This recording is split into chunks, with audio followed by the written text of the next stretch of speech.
My name is Fluffy Cat Paws, and today I'm going to talk to the top 10 tributes we'll be going into the young adult dystopia games. The capital and judges have voted, and I have counted them out today, and I am here to bring to you the top 10 most likely to win in the dystopia games. There are so many great tributes this year, but unfortunately this list is only for the top 10, and coming in at 10th place is Feed by Mira Grant.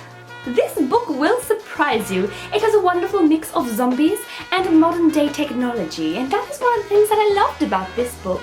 And I think that one of the reasons it is going to do so well in the games is for the plot twist towards the end. You will not see it coming. And now for number 9, which is a story that I don't like to admit I haven't finished yet. I've only read the first 2 books in the series, and from what I've read I've really enjoyed, but I'm terribly scared to finish the series and read the last book. That book is The Darkest Minds by Alexandra Bracken. This book is about teenagers who have powers, and they're all put into categories, and it scares adults so much that they cast them out of their everyday lives. Those poor children. This one centers around a young girl called Ruby, and she manages to escape a prison and is trying to find a safe haven for kids like her. You could say that this next book is a legend in the young adult genre, because it actually is. It is Legend by Mary Lou. It is a book about 2 very different kids fighting for 2 very different things, and yet they still manage to come together in the end. It is quite wonderful. The whole series as a complete was one that I absolutely loved. Now for tribute number 7. This one I must say is also one of my personal favourites, as are the next 6 books some of my personal favourites. And that one is Slated by Teri. It was the cover of this book that jumped out at me immediately, and then it was the story that then captured my soul. This book is an awesome series, and I recommend it to so many people. It's about a young girl who has had her mind slated so that she doesn't remember her past life at all. It is about this girl trying to fit into a new world that she doesn't understand, and then all of a sudden her memories start to creep back in. You all know this next one, as it is from one of the higher districts, and that one is The Giver by Lois, Lowry. You would have seen much about this one on TV. You could say perhaps an hour and 30 minutes worth of this one on TV. About a world where there is no colour. Oh God, imagine living in a world with no colour. And it is about a boy who begins to see the cracks in the world that he lives in. This next one is from the exact same district as The Giver, and you probably would have seen it on television too quite often, and you probably will see more of it after this interview. And that is The Maze Runner by Dashner. The title explains it all. It is about a boy who is running through a maze. Although they're trapped in this maze, and then all of a sudden things start killing them. It's quite wonderful. This next tribute is one of my all-time favourites. Coming all the way from District 13 is The Hunger Games by Suzanne. I think that this book really defines me. It is about a young girl called Katniss who volunteers for the Hunger Games, a group of children who have to fight to the death until there is one victor just for the capital's entertainment.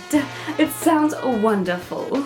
Exactly the kind of lifestyle that I like to live in. This next book is one that I also really love, but I must say the second book in the series is just not as good as the first, and that is Reboot by Tintera. It is about a girl who died and then comes back to life 178 minutes later. And then she is used in the police force, because people who die and then come back to life, depending on how much time, are a lot zombie-like. She has no feelings, doesn't betray any emotions.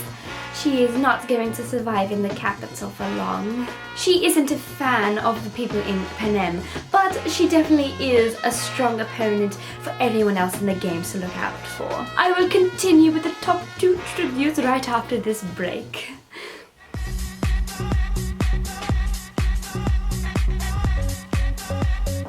Panem wigs. New and improved. Yours now. I really thought Chatigny would be in there. Maybe even Divergent. This is capital. Oh gosh. Oh, and we're back. Welcome. For the top 2 books now, and sitting in the second place, the tribute that everyone has been waiting for. The one that has come from District 12 and shocked us all. That tribute is Ashes by Ilsa J. Bick. If you look closely, you'll see the sticker says as good as the Hunger Games or your money back. You won't be doing any refunds if you get this book, nor would you need to do any refunds if you went to Pen & Wigs. Would you believe that I bought this book accidentally and it becomes my second favourite young adult dystopia book? I wouldn't believe you either, but alas, here we are. So a young girl called Alex is hiking through the wilderness, and all of a sudden there's electromagnetic pulse, and all of a sudden so many people have died and it destroys everything.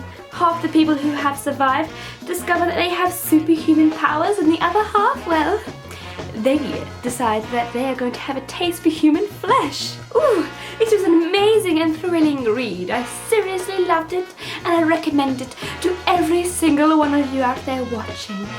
And now for our number one tribute, the one of the people's favourite, and also voted to most likely win this year's dystopian Hunger Games, and that is The Knife of Never Letting Go by Patrick Ness, or also known as The Boy Who Can Hear Your Thoughts, unless you live outside of Prentice Town. All know the story of The Knife of Never Letting Go.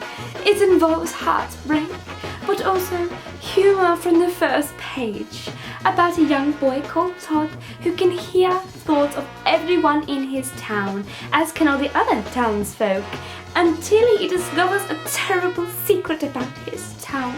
He then decides to leave her, but he finds a girl, and he cannot hear her thoughts. So them three, him, her, and his dog, set out on a journey. This is the winner of the Young Adult Dystopia Games. Congratulations! A lot of honourable mentions, those that just weren't good enough to make it into the top 10, but are still amazing reads. That includes Shatter Me by Tintera Murphy, Divided We Fall by Trent Reedy, Divergent by Veronica Roth, and although she was quite a favourite amongst the fans, she did not have the skill to make it into the top 10 for me, although I do believe that you will see more of this darling on the television. Matched by Ali Condi. I do love that green dress. And lastly, Spark by Rachel Crow. Those books are amazing, and I recommend each and every one of them to you dystopian loving folks out there. Those books were almost as amazing as my Pen & Wig headpiece. I do recommend that you check them out before watching, and I hope that you guys do tune in to Pen & Capital TV next week so that you can watch the top 10 young adult contemporary games.